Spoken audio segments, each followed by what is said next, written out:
Halo guys, jumpa lagi dengan saya George Towaribal Tawakal, masih di channel Fakademik. Kali ini kita di kelas metodologi penelitian sosial dasar guys. Kita masih mengacu pada bukunya Ragin dan Amoruso yang berjudul Constructing Social Research. Kalau kalian belum paham apa itu penelitian sosial, sebaiknya kalian melihat video-video kita sebelumnya, karena di sana dijelaskan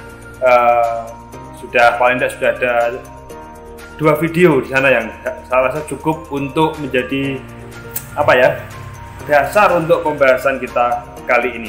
Kali ini kita akan membahas mengenai tapi sebelum itu guys, jangan lupa subscribe channel Fakademik.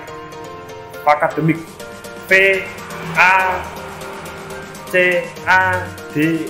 Facademics, Fakademik.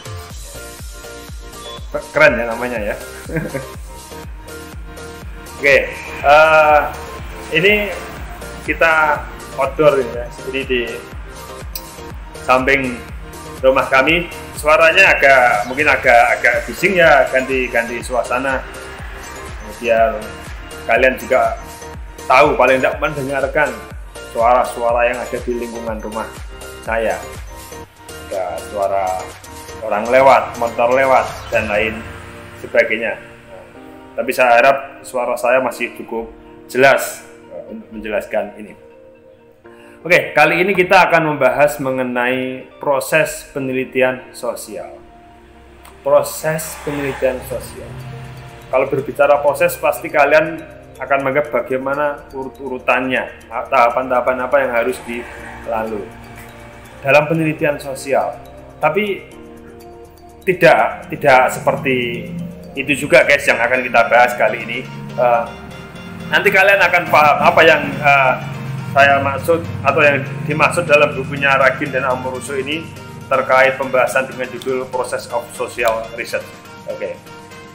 Ada beberapa hal yang perlu diketahui dulu guys, bahwa penelitian sosial itu melibatkan adanya dialog antara ide dan bukti. Ada ide dan ada bukti. Ini kalian pahami dulu. Ada dialog antara ide dan bukti. Bukan hanya dialog antar bukti, tapi juga dialog antara ide dan bukti.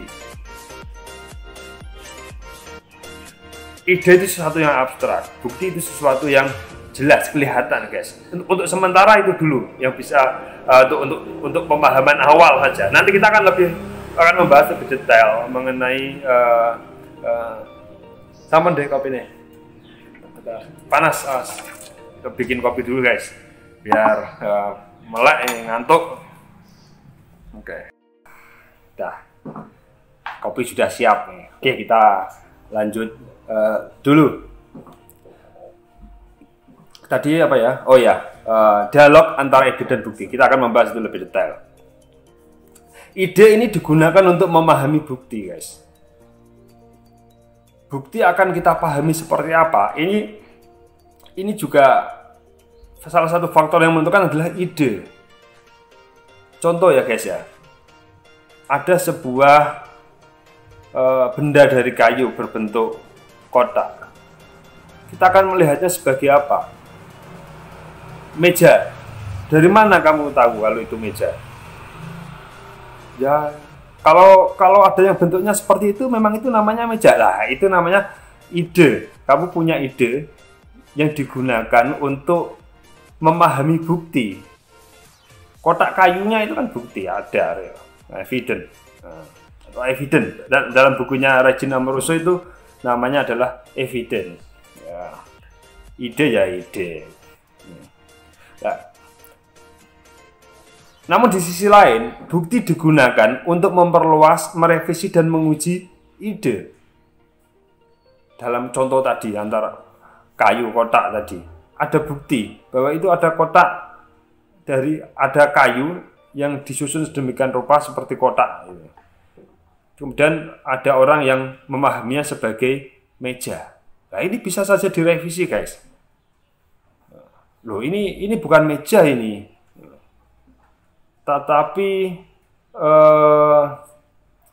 lemari kecil, tempat naruh buku. Bukan meja ini, tapi tempat naruh buku. Nah, di bawahnya ada lemari kecil itu, makanya tadi saya sebut ada lemari kecil. Akhirnya bisa merevisi ide yang sudah ada sebelumnya bahwa itu bukan meja, tapi tempat untuk naruh buku. Nah, seperti itu guys. Nah, hasil akhir dari dialog antara ide dan bukti adalah penggambaran kehidupan sosial, atau di dalam bukunya Ragin Amoruso disebut sebagai representation of social life. Representasi kehidupan sosial. Kalau dalam bahasa Indonesia, saya lebih agak bising. Ya sekali-kali lah saya membuat video dengan ada sedikit kebisingan, nggak apa-apa. Nyantai saja kita guys. Jangan dibikin serius, yang penting paham. Daripada serius tapi tidak paham, ya percuma. Tapi jangan lupa ngopi dulu guys. Oh, serius tuh nggak ngopi ya wagu. Nggak serius, nggak ngopi tambah wagu lagi guys. Tahu wagu guys. Wagu itu sesuatu yang nggak sesuai, yang nggak cocok, yang nggak tepat. Nah itu wagu. Nah, itu tadi serius tanpa kopi itu ya wagu guys. Tidak serius tanpa kopi tambah wagu lagi guys. Semakin wagu ya. Terus yang nggak wagu yang gimana guys? Pikir aja sendiri. Oke. Hasil akhir dari dialog antara ide dan bukti adalah penggambaran kehidupan sosial.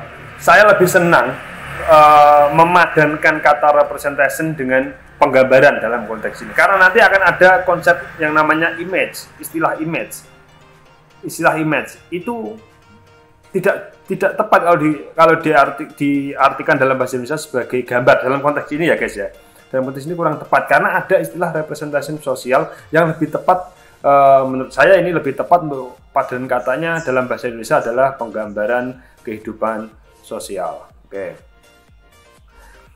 Yang disajikan bersama dengan pemikiran yang memandu konstruksi penggambaran tersebut. Jadi ketika seorang peneliti menyampaikan gambaran kehidupan sosial yang telah dia teliti, itu sebenarnya dia juga menyampaikan konstruksi penggambaran tersebut. Konstruksi itu hal-hal yang menata, hal-hal yang menyusun bagaimana dia menggambarkannya itu, yes. Itu adalah hasil akhir dari dialog antara ide dan bukti, antara idea dan evidence. Lah rasa so Inggrisan guys. Inggris tapi ora pahaman ya percuma guys. Pinter bahasa Inggris gak iso maca buku literatur gak paham ya percuma. Yuk, bahas apa lagi mau? Bahas apa ini tadi? Sampai bahas bahasa Inggris. Ya nanti teliti aja itu. Ya, penelitian sosial guys. Ide. Sembah. Mas, ikutnya penelitian apa terserah. I don't care. Bahasa Inggris lagi guys. I don't care. Oke. Kalau dongker ada warna apa itu? Dongker guys. Oke, pada bukunya lanjut. Bukunya Ragin dan Amoruso ini fokus pada kali ini adalah sebenarnya fokus pada bagaimana dialog antara ide dan bukti ditata dan dioperasionalkan dalam penelitian sosial. Ditata, terus kemudian dijalankan dalam sebuah penelitian sosial ini bagaimana? Nah, ini mencakup dua hal. Yang pertama, bagaimana ide membentuk pemahaman tentang bukti. Bagaimana ide tadi menuntun seorang peneliti untuk memahami bukti tentang kotak, tentang kayu yang disusun secara kotak tadi itu sebagai meja. Itu bagaimana ide membentuk itu? Ide membentuk pemahaman tentang bukti, pemahaman terhadap bukti. Oh, ini meja. Bagaimana idenya tadi itu bekerja sehingga memiliki gambaran bahwa itu adalah meja. Kenapa kok tidak yang lain? Kenapa kok tidak dianggap sebagai kursi? Kenapa kok tidak dianggap sebagai talenan? Tahu talenan, guys? Talenan apa talenan? Itu yang buat ngiris-ngiris kalau orang masak itu. Ya. Dan yang kedua, dan bagaimana bukti mempengaruhi ide? Bisa jadi bukti ini yang menjadi cikal bakal munculnya ide baru, guys. Oke. Nah, dialog antara ide dan bukti di dalam ilmu sosial itu lebih banyak dilakukan untuk menganalisis fenomena yang sedang diteliti oleh peneliti. Jadi dilakukan untuk menganalisis sebuah fenomena. Jadi dialog antara ide dan bukti tadi dilakukan untuk menganalisis sebuah fenomena. Apa itu fenomena, guys? Fenomena ini secara sederhana saja itu dapat diartikan sebagai apa? Sebagai fakta. Fakta atau kejadian atau peristiwa. Sedangkan analisis ini kalimat yang sering dipakai oleh mahasiswa. Dosen juga sering, guys, bukan hanya mahasiswa. Terus ya banyak orang, banyak peneliti familiar dengan istilah analisis ini. Tapi apa sih artinya analisis itu? Analisis dalam bukunya Rajin ini diartikan sebagai memecah fenomena menjadi bagian-bagian penyusunnya. Ini ada sebuah fenomena sosial A.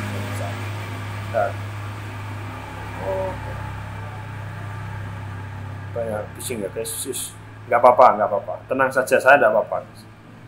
Kalian yang mempermasalahkan masalah kalian itu, bukan masalah saya. Wih,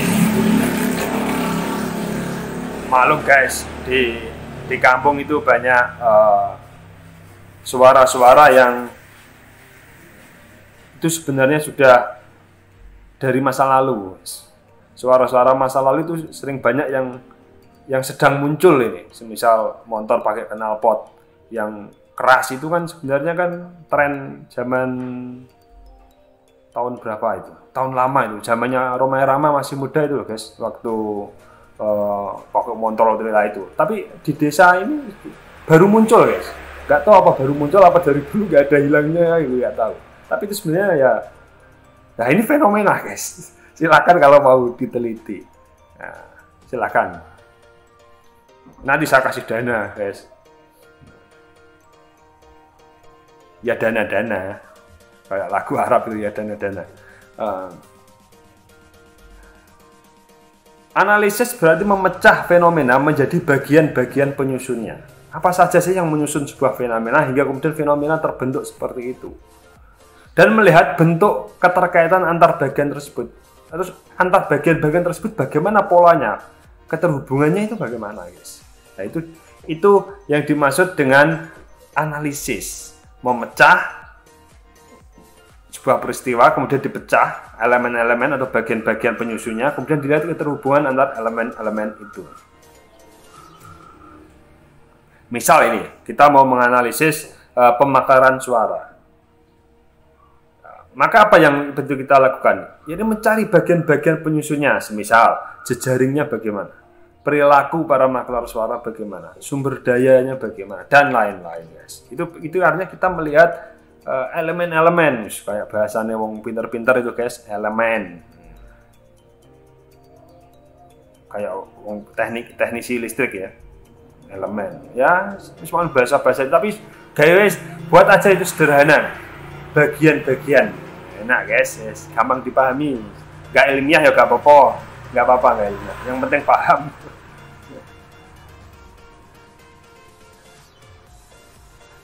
Kemudian kegiatan analisis seperti inilah yang menjadi latar belakang konsep analytic frame. Nanti kita akan membahas tentang bingkai analisis. Kegiatan analisis tadi itu menjadi latar belakang munculnya konsep bingkai analisis. Atau di beberapa tulisan orang Indonesia itu mereka menyebutnya sebagai kerangka analisis. Podo kerangka ragangan, guys. Nah, ragangan analisis juga boleh. Itu kan frame sebenarnya, frame, bingkai, figura ya, figura juga frame, figura analisis gitu ya. Pokoknya gitu aja lah. Terserah mau nyebutnya apa. Bingkai analisis, kerangka analisis, ragangan analisis, figura analisis. Yang terakhir itu jangan dipakai, guys. Nanti kamu diketawain, kelihatan kalau muridnya George Tawarikal Tawakal, guys. Kelihatan ngawurnya ya. Biar ngawur yang penting paham, guys. Daripada nggak ngawur tapi juga nggak paham. Nggak ngawur, nggak paham. Ngawur yang penting paham. Oke, selain analisis fenomena, dialog antara ide dan bukti itu juga melibatkan sintesis. Ya, ini jarang dipakai. Sintesis itu, kalian sering dengar kalimat sintesis, pasti rokok sintetis. Oh, itu sintetis, guys, bukan sintesis, beda. Sintetis dengan sintesis itu berbeda. Ini yang dimaksud adalah sintesis, sis. Sis, S-I-S, bukan T-I-S, sintesis. Kalau tesis ya, tesis itu. Tesis ya, sintesis ini.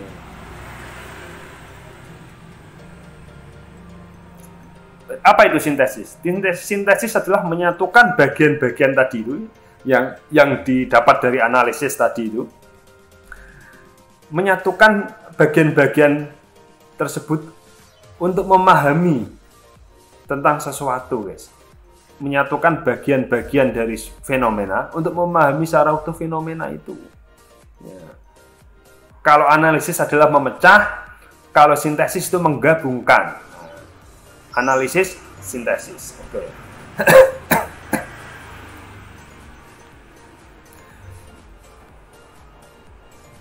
Jadi yang dilakukan dalam sintesis itu seperti membentuk pola-pola hubungan. Membentuk dihubung-hubungkan lagi, guys. Kalau yang dalam analisis tadi itu adalah bagian-bagian itu bagaimana terhubung dengan sendirinya. Nah, tapi kalau dalam sintesis ini, peneliti mencari tahu bagaimana, bahkan dia juga memberikan idenya untuk menghubungkan. Ini terhubung dengan ini terhubung dengan ini terhubung dengan ini. Misalnya, terdapat bukti bahwa tidak semua maklar suara itu berinteraksi dengan kandidat. Tidak semua maklar suara itu berinteraksi dengan kandidat. Kemudian, semua maklar suara yang berinteraksi langsung dengan kandidat adalah orang-orang yang memang sudah punya hubungan sosial sebelumnya, sebelum urusan pemilu, guys. Mereka memang sudah punya. Nah. Kemudian ada bukti lagi. Ada bagian-bagian lagi, ini bagian-bagian yang terpotong. Tidak mengenal kandidat. Maklar suara tidak mengenal kandidat, tetapi mereka itu mengenal maklar suara yang kenal kandidat. Tidak kenal secara langsung, tapi dia mengenal orang-orang yang sudah mengenal si kandidat. Artinya apa? Kalau kita mau membuat sintesis, kalau kita mau menggabungkan elemen-elemen itu, kira-kira ini contoh saja, guys. Dapat diartikan bahwa pemaklaran suara itu bergerak di dalam lingkungan sosial si kandidat, bergerak di seputaran lingkungan sosial kandidat, tidak bisa jauh-jauh dari lingkungan sosial asli yang dimiliki oleh si kandidat. Ini kok kayak artikel saya yang tahun berapa ya? Saya lupa, guys. Ada artikel saya yang bahas ini, guys. Ya memang sama, beri contoh dari artikel saya. Silakan cari sendiri artikelnya. Saya lupa, yang judulnya apa itu? Saya lupa. Ya maklum kalau artikel baru 1-2 biji itu memang banyak lupanya, guys. Nah, kalau sudah banyak diingat-ingat, guys. Ini 1-2 biji itu banyak lupanya karena pikirannya terlalu fokus untuk menambah artikel lagi. Jadi lupa dengan artikel yang pertama dan kedua. Yes. Apalagi yang belum punya artikel itu. Tambah nggak ingat lagi, guys, tentang artikelnya apa yang sudah ditulis. Tidak punya, suruh ingat-ingat apa? Ingat-ingat artikelnya orang lain aja. Sambil meratapi.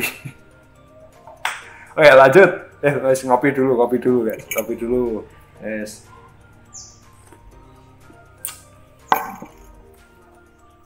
Oh, nutupi saya ini, guys. Nah, oke. Kira-kira seperti itu ya sintesis. Nah, dengan demikian sintesis ini dimaknai sebagai proses untuk membentuk image. Nah, image ini guys, yang saya agak tidak setuju kalau di padanan katanya, kalau diartikan dalam bahasa Indonesia sebagai gambar. Dalam konteks ini tidak tepat. Representasi tadi lebih tepat sebagai penggambaran, pengabstrakan. Tambah nggak bisa dipahami, mas. Artinya dalam konteks bahasa Indonesia pengabstrakan, ya butuh arti lagi, guys. Abstrak itu apa artinya? Saya lebih senang representasi of social life itu sebagai penggambaran kehidupan sosial. Nah, ini ada image. Image ini saya lebih senang memahami sebagai kesan atau citra tentang bukti, guys. Citra tentang bukti yang ada. Nah, jadi memang image di dalam bukunya Ragin dan Ambrosius disebut sebagai image. Tapi saya lebih senang memberi padanan katanya dalam bahasa Indonesia adalah citra atau kopinya pahit, guys. Ya memang kopi yang nggak boleh pakai gula. Kopi aja, guys, nggak usah kasih gula. Gulanya nanti diminum aja sama air putih, kasih gula. Kalau pengen manis ya jangan minum kopi, guys. Nggak bagus. Rasanya hilang, guys. Kenapa gimana?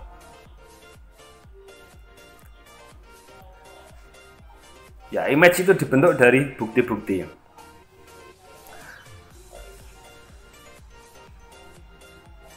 Pada penelitian sosial, penggambaran kehidupan sosial itu merupakan hasil dari interaksi antara ini guys ya, ini penting ini. Sebenarnya dalam penelitian sosial, penggambaran situasi sosial atau representation of social life, penggambaran kehidupan sosial ini sebenarnya hasil dari interaksi antara analytic frame atau bingkai analisis dengan image, dengan citra, guys. Sebenarnya pertarungan, ada pergelutan, perkeruntelan. Kalau bahasa Jawa itu keruntelan, perkeruntelan antara analytic frame dengan citra atau image. Sehingga ini memang akan menentukan bentuk representasi of social life yang akan kita tampilkan seperti apa. Ini dipengaruhi oleh dialog antara dua hal tadi itu. Nah, maka pada titik ini penting untuk mengetahui cara-cara dalam mendialogkan ide dan bukti. Karena perbedaan cara akan menghasilkan penggambaran yang berbeda, guys. Pendialogkan ide dan bukti ini dalam konteks analisis frame tadi, guys. Analisis frame, ide itu diturunkan menjadi analisis frame, hingga analisis. Bukti diturunkan menjadi image atau citra. Dengan demikian ada 4 elemen, guys, yang perlu kita kotak-kotakkan dalam penelitian sosial, yakni ide, analytic frame atau bingkai analisis, bukti, dan image atau citra. Ada 4, guys ya. Ide ini dalam kita bahas satu persatu sekarang. Duh, kemang, guys.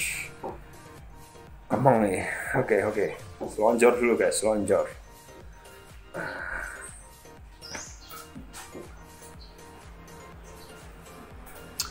Ide, sekarang kita ide.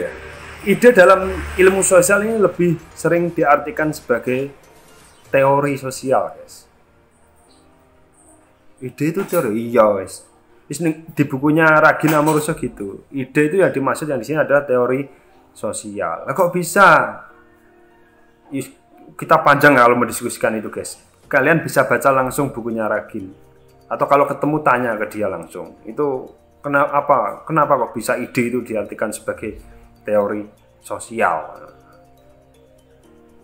Kok kayak teori gravitasi seperti itu? Apakah sepadan? Kamu tanya Ragin sendiri, guys. Kalau ketemu, guys, salamkan. Saya titip salam untuk dia, untuk subscribe channel YouTube saya, guys, Pak Academy. Subscribe dan like, guys. Dan mahasiswa dia juga harus nonton video saya kalau ketemu, guys. Kalau nggak ketemu ya temukan, guys. Kemudian bingkai analisis, analytic frame. Ini menunjukkan bagaimana cara melihat atau mendeskripsikan sesuatu. Dalam contoh yang di depan tadi, bagaimana kamu kok bisa melihat ini ada kayu yang disusun sedemikian rupa, ini kamu lihat sebagai apa, ini caranya bagaimana? Nah, ini penting, ini bingkai analisis. Kalau secara spesifik seperti ini, kegiatan untuk mengklasifikasikan dan mengkarakterisasikan fenomena. Ini ada fenomena sosial A. Ini diklasifikasikan sebagai apa? Termasuk juga, dan ini akan karakternya seperti apa? Ini pekerjaan dari analytic frame, bingkai analisis.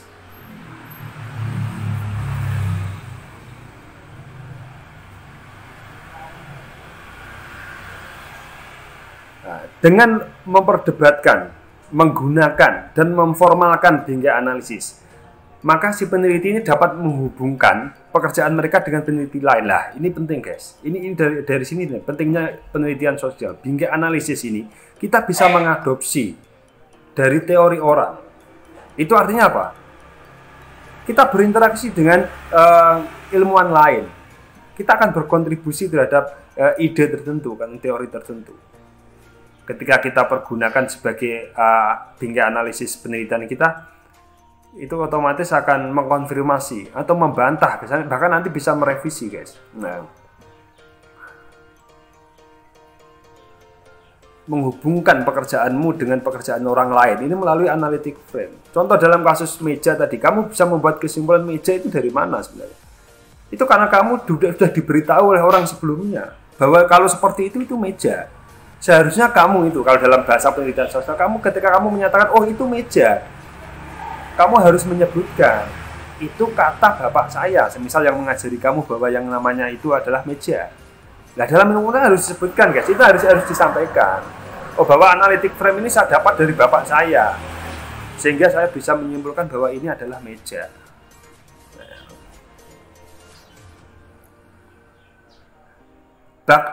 Itu dalam konteks semisal, nah ini berpikir deduktif. Kita menggunakan analytic frame, kita menggunakan teori yang sudah ada. Ini namanya adalah analisis deduktif. Dari yang umum yang sudah ada kita pakai untuk menguji sesuatu. Benar nggak? Oh ya, ini meja ini. Ini menurut perkataan bapak saya. Kalau bentuknya seperti ini adalah meja. Nah, ini artinya kamu berpikir deduktif.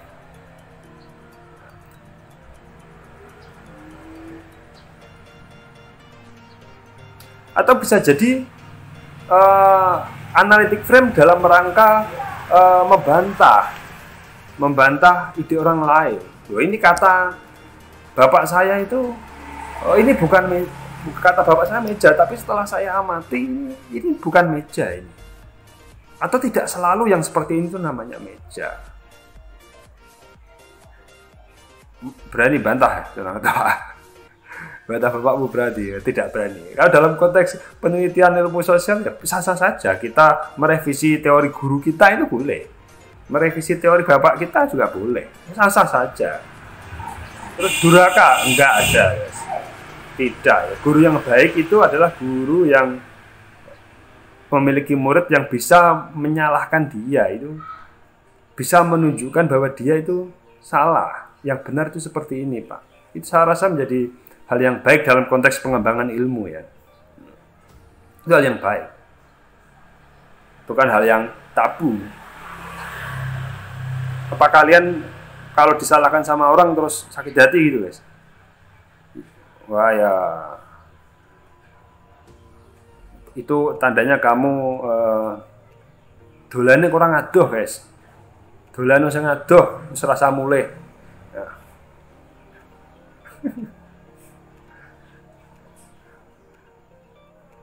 Oke, lanjut. Karena bingkai analisis itu fungsinya adalah mengklasifikasikan dan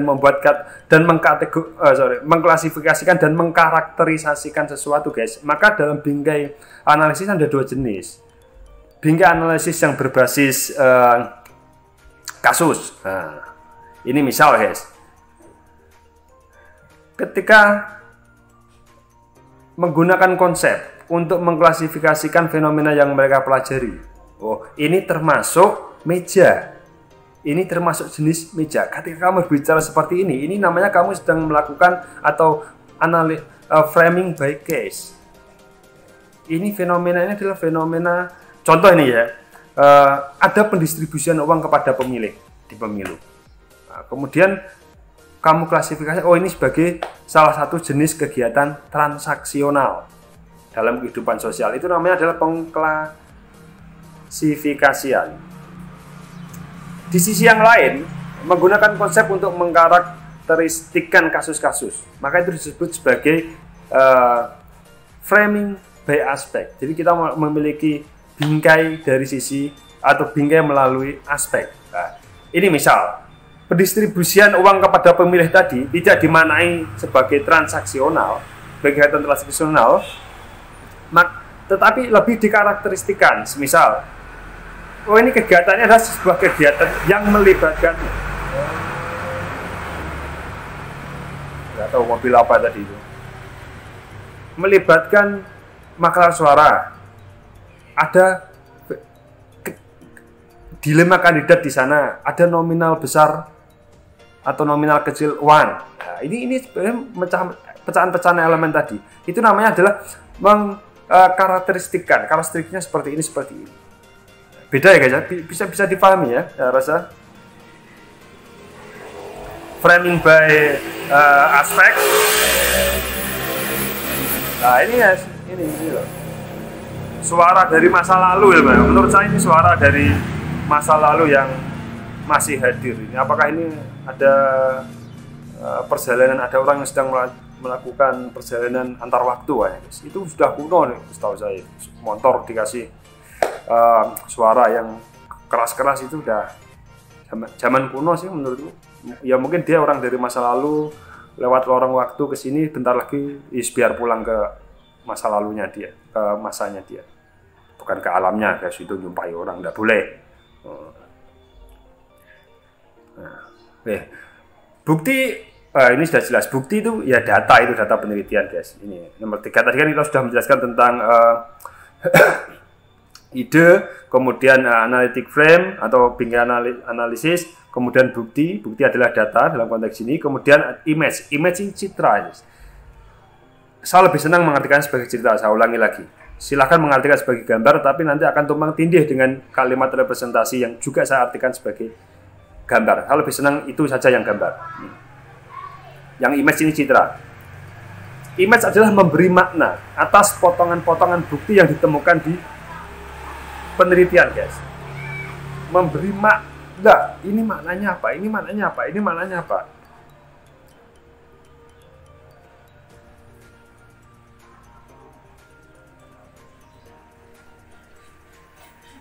Banyak contohnya guys. Ini dalam bukunya Ragin ini, ketika seseorang itu dengan pendapatan yang lebih banyak itu cenderung memilih Partai Republik. Ini konteksnya di Amerika guys. Partai Republik, kalau Partai Republik di Indonesia ya sudah masih ada nggak ya? Kayaknya sudah nggak ada ya. Kayaknya dulu yang gambarnya tangan gini guys. Zaman tahun berapa itu? Saya pernah hobi koleksi bendera loh ya. Bendera partai pernah ya, hobi. Makanya saya jadi ilmuwan politik guys. Itu karena saya sudah dulu hobi mengoleksi bendera partai guys. Apalagi pada pemilu 99 guys, wah koleksi saya banyak guys, ada kalau nggak salah berapa ya, 48 partai ya.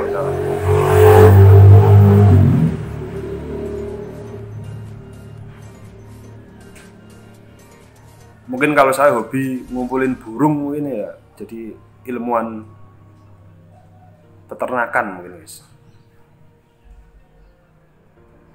Mungkin ini selanjutnya ya lah, Nah, apa yang dilakukan oleh peneliti tersebut ketika bahwa oh ini orang yang berpenghasilan lebih itu cenderung memilih Partai Republik, ini adalah sebenarnya dia sedang memberi gambaran tentang bagaimana kecenderungan perilaku pemilih gitu guys. Ini image.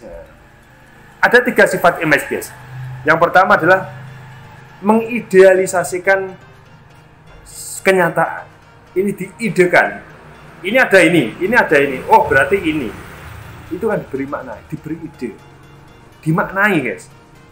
Ini ada ini, ada A dan ada B. Oh ini berarti kumpulan huruf-huruf ini. Ini ada angka 1, 2, 10. Oh ini berarti kumpulan angka. Itu namanya diberi di ide. Kemudian yang kedua sifatnya adalah mayoritas image mengandung penjelasan atas sesuatu. Ini juga bisa menjelaskan. Misal dalam konteks yang contoh tadi itu contoh tentang transaksional sebagai kegiatan pendistribusian uang dalam pemilu itu dianggap sebagai kegiatan transaksional. Ini kan menjelaskan, mengandung penjelasan. Ada jual beli. Ketika dia menyatakan ini adalah kegiatan transaksional, di balik itu berarti ada penjelasan bahwa ada jual beli di sana. Konsekuensi dari ketika dia memberi gambaran bahwa itu adalah kegiatan transaksional. Beda ketika dia memberi gambaran bahwa itu adalah sebuah kegiatan semisal kegiatan guys. Kalau saya dalam penelitian saya itu sebuah kegiatan sosial biasa saja. Kegiatan sosial untuk menghubungkan ikatan-ikatan sosial aja, guys. Tentu penjelasannya akan berbeda. Tidak ada jual beli di sana. Kalian bisa cek hasil penelitian saya dalam artikel saya. Saya tidak senang menyebut dia sebagai vote buying. Saya beri tanda kutip. Tanda kutip itu dalam rangka penggunaan vote buying dalam rangka dalam rangka berinteraksi dengan ilmuwan-ilmuwan lain yang sudah terlalu senang menggunakan istilah vote buying. Namun saya beri tanda kutip karena saya tidak setuju dengan makna itu, penggunaan kalimat itu. Karena belum tentu ada jual beli di sana. Saya tidak memanfaatkannya sebagai transaksi. Transaksi dalam artian adalah ada uang dan sebagainya, enggak. Jual beli itu enggak. Jadi sama cuma secara sempit seperti itu saya tidak maunya dalam konteks transaksi secara sempit. Tidak. Non transaksional. Artinya tidak selalu di situ ada jual beli. Contoh buktinya apa? Hanya yang uangnya besar, yang membagi lebih besar, lebih banyak belum tentu menang, guys. Ya, artinya tidak ada jual beli di sana. Kalau ada jual dan beli ya pasti masa orang membeli kok tidak mendapatkan barang, ya kan? Apakah benar ada orang yang menjual? Atau jangan-jangan hanya ada pembeli tidak ada penjual? Kalau pakai konteks transaksional, yes, baca penelitian saya selanjutnya. Sebagai sudah saya tulis itu tadi guys, kalian harus cari ide lain lagi itu. Tapi saya senang jika kalian juga mengkritik artikel-artikel saya atau cara berpikir saya sangat senang sekali. Tak kasih hadiah nanti guys. Kalau ada yang mengkritik kemudian menyalahkan argumen saya dalam artikel saya kasih hadiah, hubungi saya. Insya Allah saya sediakan penghargaan untuk yang membantah argumen. Itu sangat mudah dibantah ya. Artikel-artikel saya itu sangat mudah dibantah. Kalian harus semangat bantah saja. Kemudian image mendorong munculnya penelitian lanjutan. Antar peneliti dihubungkan. Lah ini penelitian lanjutan. Kemudian semisal kalian menyatakan penelitian saya salah, argumen saya salah, maka kalian ini akan memunculkan pemahaman baru. Dan ilmu pengetahuan itu muncul dari saling menyalahkan, saling memverifikasi, guys. Sebuah kebenaran menjadi mantap, gitu. Sebuah pengetahuan menjadi mantap bahwa itu benar. Sebuah kepengetahuan menjadi hilang karena sudah disalahkan. Itu perkembangan ilmu, guys. Nah, penggambaran ini ada pembahasan khusus tentang penggambaran sebenarnya, guys. Representasi ibaratkan seperti ini. Ada banyak foto, guys. Ada banyak foto. Lah, foto itu image. Nah, representasi atau penggambaran itu seperti apa? Ada foto orang duduk di pinggir pematang sawah. Ada foto orang sedang menyangkul. Ada foto orang sedang mengalirkan air ke sawah. Itu dirangkai, dijejer-jejerkan, dirangkai dalam satu bingkai. Ini analytic frame, guys. Analytic frame. Ingat ya, analytic frame. Dibingkai kemudian menjadi penggambaran kehidupan sosial. Oh, ini si pelukis ini, si fotografer ini ingin menggambarkan bahwa oh ini adalah persawahan. Bayangkan kalau tidak dibingkai secara terstruktur seperti itu tadi bisa jadi berbeda-beda. Ketika orang mengaliri air, bisa jadi ini orang mau ngapotas, guys. Mau ngapotas, meracun gitu, guys. Meracun air, meracun ikan. Ketika orang menyangkul, bisa jadi ini tidak dimaknai sebagai persawahan, tapi hanya berkebun di samping rumah. Gitu. Dan lain sebagainya. Maksudnya seperti itu, guys. Ada image-image itu harus disanding-sandingkan. Harus disusun sedemikian rupa sehingga bisa kita sampaikan gambaran apa yang ingin kita berikan kepada orang. Ya. Oke, ada semacam gambar ya di dalam bukunya Ragin itu. Tolong tampilkan gambar sambil ngopi dulu. Nah, di gambar itu jelas bagaimana analisis deduktif itu berjalan dari teori sosial atau ide kemudian diturunkan menjadi analytic frame. Ini deduktif. Kalau yang induktif dari evidence, dari bukti, naik menjadi image. Kemudian itu dipertemukan antara analytic frame dengan image. Ada pergelutan di situ, ada perkuntelan tadi, ada pendialogan di antara mereka, kemudian memunculkan kesimpulan. Kesimpulan itulah yang menjadi representasi of social life.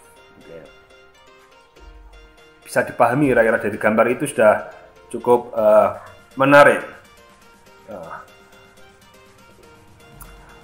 Oke, guys, saya rasa sudah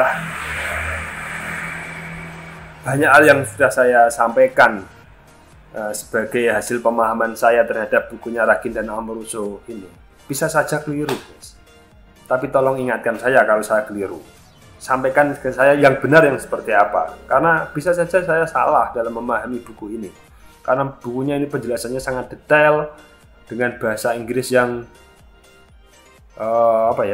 gaya barat, guys. Nggak pakai bahasa Inggris gaya Jawa. Kalau bahasa Inggris bahasa Jawa saya insya Allah paham 100%, guys. Semisal walking itu ya jalan-jalan, guys, itu bisa paham kalau pakai seperti itu. Karena ini bahasa Inggrisnya pakai bahasa Inggris model barat, guys. Ya ini kelemahan bukunya Ragin seperti itu. Ya, jadi bisa saja saya salah dalam memahami itu. Jadi silahkan bisa dikritisi oleh saya. Oke, sampai sini dulu, guys, ya. Jangan lupa subscribe lah. Itu biar apa, guys? Ya biar ada yang subscribe. Ya itu, guys, tujuannya biar ada yang subscribe. Jangan berpikir yang lebih-lebih, guys. Terus jangan lupa like juga, guys. Biar apa? Ya biar ada yang like. Udah sederhana saja, jangan dibuat ribet itu, guys. Jangan dibikin ribet. Oke? Jangan lupa ya, guys, ya. Channel Fakademik, guys. Channel Fakademik bising, guys. Saya ulangi lagi. Channel Fakademik. Nah, ngomong nggak bising, guys. Channel Fakademik, guys. Jangan lupa subscribe dan like, guys. Oke, sampai sini dulu. Jumpa lagi di video-video selanjutnya. Fakademik. Assalamualaikum warahmatullahi wabarakatuh. Kopi sih.